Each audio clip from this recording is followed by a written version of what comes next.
the beam. It's time for Nerdy for 30, podcast where we talk about nerdy-ish movies for 30-ish minutes. My name is Kevin Bauer, aka the Critic's Choice. With me, as always, is my co-host Tim Keck, aka the People's Champ. Light the beam, baby. Like that beam. And today, we are talking about Transformers: Rise of the Beasts. Now, Tim, I think that there are three reasons that people might be listening to this podcast today. Number one is if they haven't decided yet whether or not they want to take the plunge and see Rise of the Beasts, and they just want to learn a little bit about what it is before they dive in. Number two is if they saw Rise of the Beasts and they desperately want to talk about it with someone. And number three is if they know that there is no chance in hell that they're going to see Rise of the Beasts, and they want to know all the juicy stuff that happens in it anyway.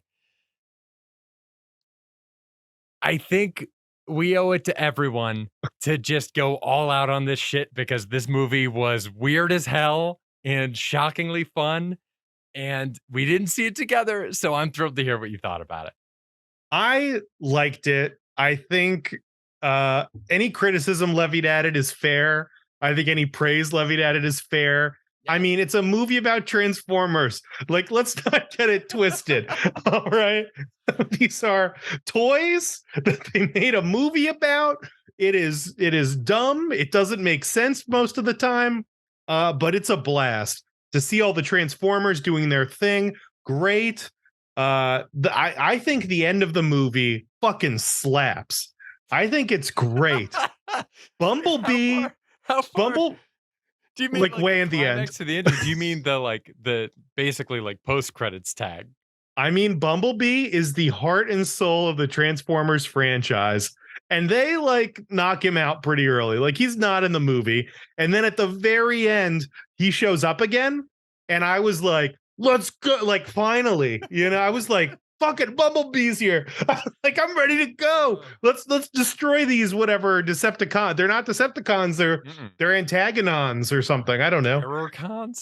Terrorcons. Like, let's fuck them up. We got Bumblebee, and like Bumblebee doesn't seem to be. And it's so funny because Bumblebee is like doesn't seem to be like a special transformer in any way. Like, he's not a prime.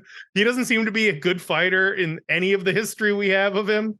He's just kind of like an okay, like mid-tier transformer. Yeah, when he's rolling in, it's like, damn, this is what we needed to turn the tide. This is what it was. All these animals, they didn't do shit. Goddamn Bumblebee's here. And it's time to rock, dude. These guys are in trouble. In trouble. For a minute there, I was like, oh no, are the Terracons gonna win? It's not looking good for Earth. And then Bumblebee shows up. Fuck yeah, yellow, Camaro, kicking ass, falling out of the sky. That whole sequence of him entering is amazing. On the old jet, like the old plane is like shaking and you're like, what is he gonna fight? Because I'm like, he should be fighting, but also he shouldn't be fighting, because he's going to get wrecked immediately. So now he's flying in and you're like, what's he doing? And then Bumblebee jumps out of him. Oh my God. That was crazy. That hits. What song starts playing there? Do you remember? Oh, I don't even know. It's something about like, I'm ready to murder people. Like the end of the movie is just like a music video. And I think there was something like, I gotta kill stuff was like a line. Yeah. It was just a bunch of the chorus was like killing, murder everybody. And then, oh man, Kevin. And then they finally do something I've always wondered why they didn't do in the Transformers, where they give a human like a suit, like a battle suit. And now he's got the suit and he's fighting stuff. And then the beasts are transforming, and man, there's explosions, there's fire. Optimus Prime makes a noble sacrifice, and then the kid saves him, and then the gorilla saves him, and then whoa, at the end, this is like G.I. Joe the whole time. Like, wow, Kevin, what a fun ending. After a somewhat tedious movie, they pull it off. They stuck the landing. That might be the only thing they stuck, but god damn it, they did. They did it, man. They did exactly what these movies always do, right? They just stall. This whole movie is stalling. They wait and they wait and they wait. And it's either because they can't afford to have Transformers in the whole movie, or they really think we need a human angle. But for whatever reason, the whole movie is like stalling until Optimus Prime shows up. The whole movie is like, we got to wait until these the Beast guys come in at the very end of the movie. How do they call it? Like Rise of the Beasts. They open with these guys and they're not in 2/3 of the movie. Crazy. There's also no indication that we will ever see them again. Oh yeah, they're done. They're done. They're going back to the jungle. They're just going off to Peru or whatever. I don't know. They seem fine living in the jungle, just protecting this. They have to protect this MacGuffin that for some reason they can't destroy. They won't destroy it. The whole premise of this is that they should have destroyed this key, but for whatever reason, well, the reason is so they could have this war, so they could make this movie. But there's always a MacGuffin. There's always a MacGuffin. There's always one of the Transformers movie. I think it was the last Shia LaBeouf one. They're like, oh, Optimus Prime, he gets like souped up and he has this like, let's ride. And he's got the jets. He takes the parts of like the old fighter guy and he like flies off. And then he's like beating a guy. And then they're like, Optimus, we really need you. And he just gets like tangled in some cables. And he's just like hanging upside down, like all tangled up. And he's like, I'm trying my best. And it's like, you guys are literally coming up with ways just to stall from Optimus Prime showing up to kick ass. The whole thing, like the end of the movie, man, they're like, the bad guy is like going to this key thing. And he's opening this portal to nowhere, and all the Transformers are just like, well, that's it. And then for some reason, the human is the one who's like, man, we got to try though. And the Transformers are like, well, the only way we can do this is if we go and we get the key and destroy it. And then it's like, cool, let's do it. Like, but the human is the only one with the idea to like, let's keep fighting. Like if the Transformers, like if there weren't people around, the Transformers would have just been like, well, we tried. Like let's call it a day. Like let's pack our bags and head home. Where's that old crumbly senior citizen of an airplane? We got to load back up, cargo our asses back to the US. Like what? It's so dumb. It's so dumb and so fun. And the whole time, God, there's all these awesome Transformer voices. You got Ron Perlman, you got Michelle Yeoh, Peter Cullen crushing it, Peter Dinklage crushing it, and then for some goddamn reason, they got Pete Davidson in here sucking ass the whole time. Davidson is the highlight of this movie. God. I don't understand why people like him. No one has done more with less than Pete Davidson, and I respect it to some degree, but I'm also tired of it. I don't know why he's showing up to things. Why is he in Fast X? Why is he in this? I don't get it. Everyone's having these awesome robot moments, Transformer voices, and then you hear like Pete Davidson go like, man, we got to get out of here. It's like, fuck off, Pete Davidson. Fuck off wherever you went from. I don't want to see more. The best part of this, honestly, the only reason Pete Davidson is in a movie like this is to die. Not in real life. His character always, Suicide Squad, his brain gets blown off. There has to be something that there's some self-awareness there that people want to see him get hurt. He gets beat up in Fast X. That's great. He dies in this movie. And then like the very end of the movie, like one of the stingers is actually he's okay. And I booed in the theater with the two other single guys that were in the theater with me at like 10:30 on a Sunday. I was like, fuck that. Are there no stakes to this world? Let the man go. We don't need him in a sequel. He did his purpose. He's going to date whoever the lead woman in this was. And then it's over. Then we don't need him anymore. I'm tired of. I had a good time, man. Tim, we've known each other a long time. Up until Pete Davidson came up, this is the most excited I've ever seen you. You said this movie was okay, and then you proceeded to gush about it. Like that kid from the Have You Ever Had a Dream video. You brought up a million things that I want to follow on. I don't even know where to start. I guess if we can work backwards. Pete Davidson with whoever the star is of this movie. I'll stand Pete Davidson and Michelle Yeoh forever. I don't know if she's married. Michelle Yeoh. Oh my If god. she is, he's breaking it up. Gosh, I Quick bet it's gonna Michelle be Yeoh. Liza Koshy or whatever who did RC. She's like a Oh, YouTube person. They're gonna oh, get she's a YouTube together. person. I don't know if she's famous enough, but No, she's not even yeah, on his radar, dude. I don't think so. I don't think she is. He's just like watching tape back of the Oscars and going like down the row of people, starting in the Crossing front row people and off. working backwards. Yep. I feel like he just took that selfie that like Bradley Cooper and Ellen took, and he's just crossing people off one by one. Um, can we real quick talk about how big Air Razor was? This is Huge. like this is so there's so many other things I want to talk about, but this bothered me the whole time. In Beast Wars, they were normal size animals, right? Like Rat Trap was a lot smaller than the other ones, or were they all kind of big for like I whatever? mean, Rat Trap wasn't the size of a rat, right? He Okay. was bigger. I mean, he transformed into a person, right? Sure. Yeah, I haven't watched Beast Wars in a minute. That one has been I I never haven't went back to either, but revisit that. I had the toys, which I Mhm. loved. I even had like I also really had like the second tier of toys where initially they really looked like animals, and then for some reason I had an Optimus Prime who was a monkey, but then he also had a surfboard. Yeah, Transmetals. That was a Yeah, great Optimus that was Prime right fun. there. I think it's especially funny in the Beast Wars case because at least in the Beast Wars cartoon, there weren't human beings around. But if the idea is that they're transforming into animals so that they blend in, the idea that anyone would come across that fucking bird and be like, yeah, that's a bird. It would be like if Bumblebee turned into a Camaro that was 25 feet long. It doesn't make I don't know why they're animals. There's no There's reason for them no to be reason. animals other than they like being animals. And there's multiple gorillas. So this guy comes from like a family of gorillas. Sure. Like there's just I think there's a whole species of gorilla. Also the Transformers like scan cars. Like they came to Earth, Mhm. they scanned cars they liked and then took on those forms, right? Whereas in this case there were Earth animals on another alien planet that were just gigantic robots the whole time. Yeah. And it's strange, man. I mean, this doesn't make a ton of sense. No. I'd argue it doesn't matter.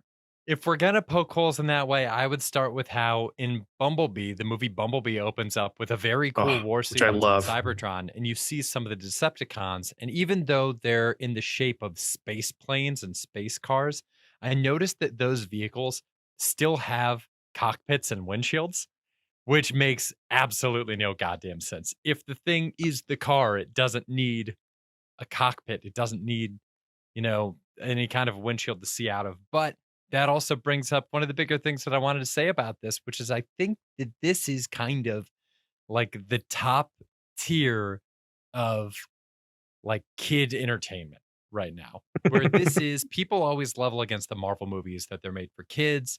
And obviously, there's a degree of truth to that. But if you look at a movie like Captain America: The Winter Soldier, a 12-year-old is going to get barely anything out of that. They're going to love the fight scenes, and all the espionage is going to go right over their head. Best case scenario, it's like their first version of the Pelican Brief. Um, in these, they don't really go out of their way too much to get you to suspend your disbelief. At one point, Pete Davidson's Mirage character transforms into a dump truck, which I kind of buy if he's going back and forth between different forms of a car. This seems like there's similar amounts of volume to the different cars he's changing into. And then he turns into a dump truck and it's like, all right, well, fuck all of the logic for this. Um, And in the older ones, they had to scan the car they transformed into, yeah, right? But then this one, he just transforms into whatever he feels like whenever. right. And that was happening in Bumblebee too. There were the things, the Decepticons from the other planet that just would scan a helicopter and turn into that real quick. Bumblebee turns into the Camaro at the end of the movie out of nowhere. But they scan it. Right. Doesn't he see it and then become it?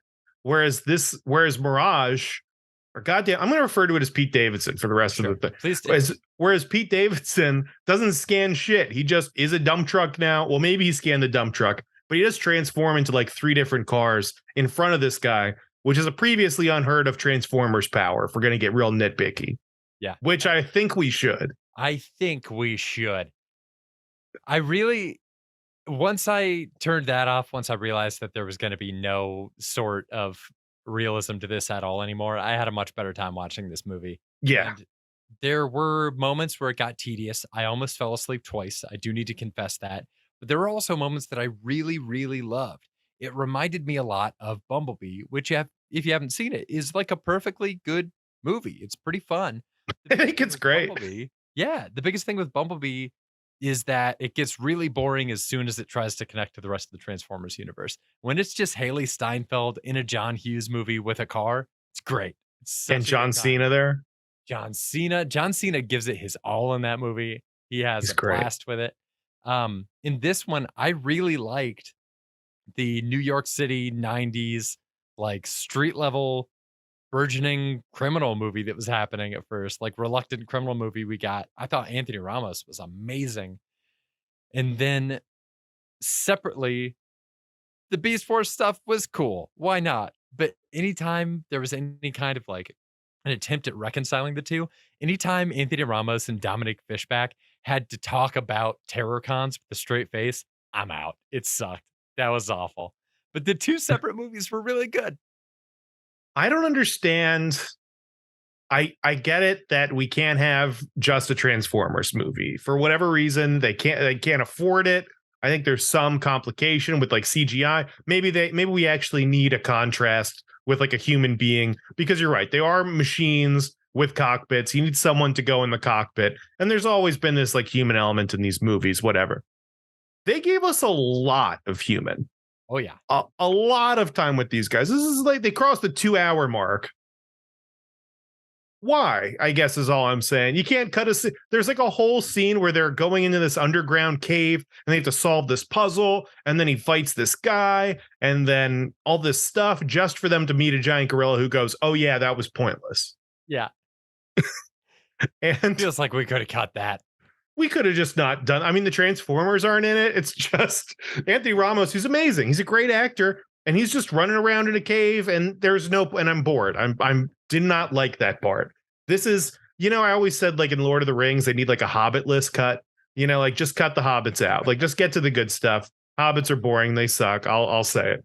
Goddamn. What is it? What were the guys in the Rings of Power? Harfoots. Harfoots. I fucking love a Harfoot. I'd fucking die for a Harfoot. Halflings, whatever. Those hobbits, they can fuck right off, along with Pete Davidson. The two of them can get in a Camaro and drive the fuck off a bridge for all I care. I'm done with them. Don't need to see him anymore. So it's fun that he's there. I mean, the humans are good. They're cool. But then, yeah, we don't need it. I don't know. I got distracted thinking about the Hobbit. I would enjoy a version of this where they just kind of edit out the people as much as possible.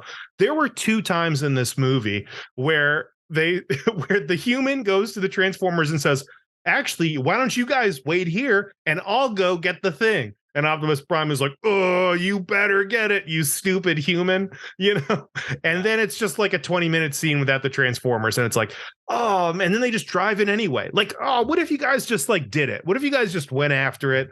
I don't know. It's a little annoying. Like, make it 90 minutes and more Transformers, and we've got a great time nonstop. Yeah. Oh my God. That even thinking about that scene just without them trying to sneak into the museum, just letting Optimus try to get a hold of that thing. Any of the robot hijinks in the movies, so fun. The interplay between the robots, very fun. Honestly, you mentioning it right now reminded me how stupid and goofy Optimus's whole "I hate human" shtick was in this movie. They're really So trying to give us some contrast between now and the 2007 movie. But the idea of him just constantly being like, "Oh, you better not fuck this up." It's great. I love it. I was like, then you do it, Optimus. Yeah, get in there. Just do it then. Why do you need these kids for? Did you really didn't like the opening scenes though with Anthony Ramos? I thought that movie was great. The heist, the thing where he gets into Mirage and Mirage is fucking with him. That's a really great scene. I like that. I like the part with the Transformers. Up until then, the other thing that's so funny about this is because of Transformers, they always speak to each other in quotes. Like they're always saying things to each other like, "That's why you're more than meets the eye," or they're like, what do I always say? family over everything. What are we? We're a team. And I'm like, oh my God. It's like every line they want, it's like they just went into like a poster store, just started lifting out the inspirational section, and we're like, this is all the dialogue we need. We're good. We'll cobble something together, you know? And it's a little exhausting, it's a little tedious. It's fine. Anthony Ramos is good. Obviously, once he gets the car, the movie's called Transformers. It's not Anthony Ramos robs a bank or whatever it is. It's Transformers. So I want to see the Transformers, you All know? right. Yeah. You know, I'll give you that. I'll give you that. Yeah. I can just watch In the Heights if I wanted more Anthony Ramos, you know? Is there so to bring it back to that balance too between the human element that they feel like they need to force into these and the giant effects elements that are the reason we're there. The very first movie we did on this pod was Godzilla versus Kong, which has some of the absolute worst human elements I've ever seen in one of these effects movies. Incredible. Why do you think that they were so intolerable in Godzilla v Kong? And I mean, I would say that the human elements in Bumblebee are top tier because the parts where Haley Steinfeld is interacting with Bumblebee, that is the highlight of those movies. And I think at the polar opposite end of that spectrum is Godzilla v Kong. And I think this one falls somewhere in the middle where the separate elements work for me, but when they're put together, they don't necessarily work. Um, do you think that that is a testament to just Haley Steinfeld's magnetism as an actor? Do you think that is more about the fact that the human things in Godzilla v Kong straight up usually did not involve them interacting with Godzilla or Kong? What do you think that is? I think Haley Steinfeld is a star. I think we're both big on her. I think Anthony Ramos is great. I think he's got a great future. I think Haley Steinfeld is like she's like a celebrity, you know? Yeah. I also think the story of Bumblebee is her with the car, right? And that's most of the movie. And the best parts of this movie are Anthony Ramos in the car. He's in Pete Davidson. And despite Pete Davidson's, horrible disability of talking, I love this. Truly love it. he those are the best parts, right? When it's like him, a car, that's great. But then we start meeting up with all these other Transformers, and the story gets bigger and bigger and bigger. And I think the bigger it gets, it starts to lose that human element and that connection that makes it fun and worthwhile, right? Like Sam Witwicky was always yelling for Bumblebee, and they were like sacrificing things for each other and like willing to risk it all for each other. And I think those movies were pretty good. And I like that there was always a connection there. There was always connective tissue. And this one, they lost it pretty quick, I think. And Mirage was an inconsequential character. They immediately join up with other Transformers that are better than him. And his relationship with Anthony is like, hey, I'll give you this glove. Don't ask me. It's probably made of my ball sack, I guess, is the joke. And have fun with that, And then when he dies, his body becomes a suit, which is honestly the best part. But they don't build it up. It's not nearly as good. Honestly, the chemistry between Anthony Ramos and Bumblebee is a million times better than his chemistry with Pete Davidson. And Bumblebee is barely in the movie. He shows up at the end. Anthony Ramos is like, yeah, now they're fighting and they're back to back, and they're like supporting each other in a way that I never felt like Mirage did. So yeah, I think that's the big difference. Yeah, I didn't even think about that. They did really vibe in that final battle together. Which is great. Bumblebee just vibes with everybody, and there's like all this history with the character, but they're like, we don't even need Bumblebee in this movie. He'll show up at the end. He'll vibe with the humans instantly, like instant chemistry, no support needed. And I bit it, man. I was all in on it. I loved it. I thought it was great. You know who he is? Bumblebee is Han from the Fast and the Furious, where it's not clear what he brings to the table outside of he is an incredible hang.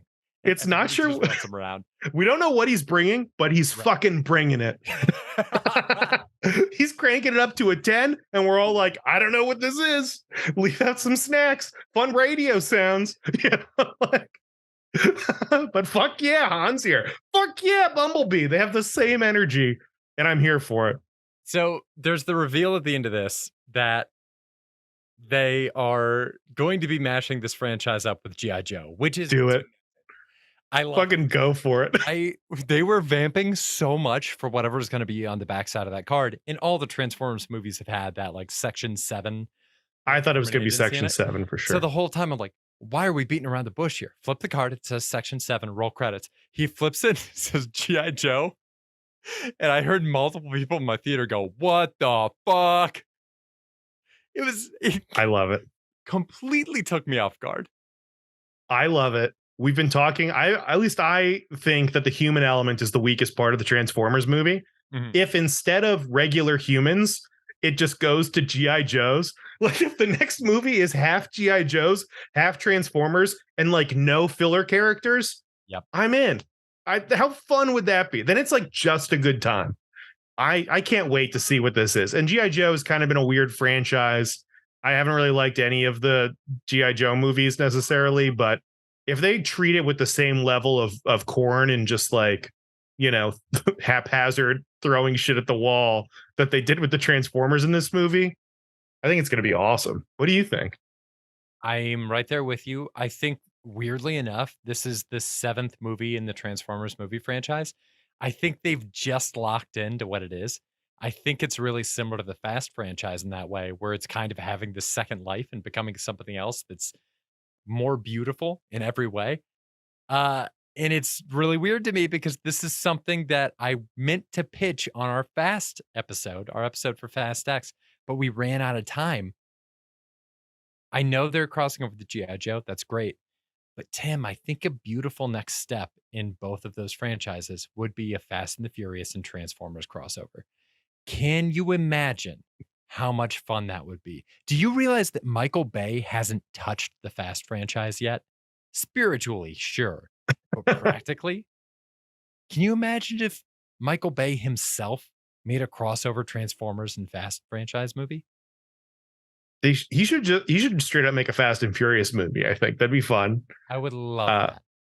yeah, I think a crossover with them would be great. Honestly, if you just put, you know, bring John Cena's character back and then just add Han to a Transformers movie, Oh my god. and and you're like, he's not Han. It's like whatever. They come up with a new name for him, but he's a really good driver, and he's just playing Han. If he just came in and just played Han, and you know what, Giselle's there too, and the two of them they're just a couple that likes driving fast, and everything's great, and we get to live vicariously, you know, their beautiful future together, get some of that time back that we lost when they both died separately. Oh, And they're just in giant machines and Transformers. It'd be great. They don't even need to do it like a blunt, fast Transformers. Just like throw some more of those people in there. Do it. It'd be great. Jason Statham in a Transformers movie. Like they're not fucking ready for it. They're not ready for it. I really hope that we are maybe at a point. This movie did really well. This movie opened up with Did it 60 really? million this past weekend. Dude. I That's think it's the wild. Beast Wars bump. There's a bunch of 90s kids out there that were really stoked to see Cheetor, which by the way, cut from this movie. Horrible. Yeah, We barely in the saw movie. Cheetor. And the What's Rhino guy happening? had the Rhino dude. Rhinox was barely in this. Infuriating. What do you think of robots with hair? Because Weird, dude. I don't like it. Who had haircuts in this movie? Did you see the undercut? The fucking Peaky Blinders undercut they had on Scourge when they took the mask off? No. I didn't It was notice. straight up a Cillian Murphy haircut on this robot. I just was looking at all the characters with like fur. The bird I thought looked great, but all the characters with fur, I was like, why is he hair? Why is he like a hairy machine? It's so weird to look at. It's so gross. I thought they actually looked incredible, but from like a distance. But then when you zoomed in for a close up and you're seeing like there's fur on his forearms, but like not anywhere else, you know, it was just like weird, like plate patches of fur. Uh, it was a little unnerving. The other thing that I thought was so funny in this is Optimus Prime at the beginning of the movie is like calling all Autobots like assemble, and but yet there are still just other Autobots around. Mhm. like they've got their team, they're doing this whole thing to get the Transformers home, and then they like need a flight, so they find this old Transformer and they know him and it's cool and he doesn't need to be in anything else. And then they go to Peru and there's like a Transformer there just hanging out, and it's just like I feel like anywhere they go, that's like the Dom Toretto move, is anywhere they go they're going to know somebody there. There's a Transformer who's plugged in and he's got all the stuff they need. Kevin, can I ask you an important question? Please. Do you think this movie is better or worse than Cocaine Bear? Better. Better than Cocaine Bear. Do you think it's better or worse than Creed 3? I think it's worse than Creed 3. Worse than Creed 3. Better or worse than The Woman King? I think this is worse than The Woman King. Okay, I'm putting it between The Woman King and Jury Duty. That's where it belongs. Oh my God. Honestly, if I'm talking about more fun, I think it's above The Woman King, honestly. Woman King, cool, not fun. It's not Creed. It was more fun than Creed 3. I think it belongs like under Mario, but we'll hash it out on a review preview. Yeah, we can talk that through. I know what you mean. It's not as much fun. Woman King has a little bit more like heft to it. It's always a challenge when you bring that one up because it's based on a true story and there's like inherent emotional weight to that. Yeah, I want to give it There's more some really fun respect parts every of that. time. Yeah, I know. Yeah. But damn, if parts of this movie weren't so fun. Optimus Primal looked sick when he transformed. He Oh, looked that was so cool. Really love what they did with his design. Man, wow. You know, as we close on this one, I just want to say that I saw this movie at 2:30 p.m. on a Saturday. There were a lot of like tweens and teens in this showing. There were 3 kids sitting behind me that seemed like they were maybe like 13 years old, like 12 to 13, squarely in the demo for this. Uh, as the lights were lowering, they were doing that like junior high thing where they were real quick, like hashing out bits of lore to each other that were that like junior high mix of I read something on Wikipedia and I'm just straight up making this part up right now. And uh, when the lights came back up afterwards, the first thing out of their mouths was better than Spider-Man for sure. For sure, better than Yeah. Spider-Man. Best movie of the year. So this movie hit so hard with this Target demo. It hit pretty hard with us, I think. It was a fun movie. I don't regret seeing it. It was a good time. If you were one of those people at the beginning of the pod that I mentioned that were on the fence, give it a try. What's the worst thing that happens? You catch a few Beast Wars. And honestly, the end of the movie, fire, baby. Fire. Fire. So Light good. the fucking beam, dude. Beast Light Wars, that baby. Go beam. get it. Thank you so much for listening, everybody. This has been Nerdy for 30. We'll be back here next week with Batman from 1989, a little pre-flash release for you. Until then, stay nerdy, everyone. Stay nerdy. Bye. And share the pod. Share the pod. Yeah, share it with one person. Don't share it with a ton of people. Just pick one person. I mean, if you want to share it with a ton of people, let them share it, Kevin. No. Keep this tight. Keep this an underground show. Keep the circle small. Yeah. Only people you trust. All right. Get your mom to listen. Yeah. Honestly, calling all moms. Calling all moms. Light the beam. Light the beam.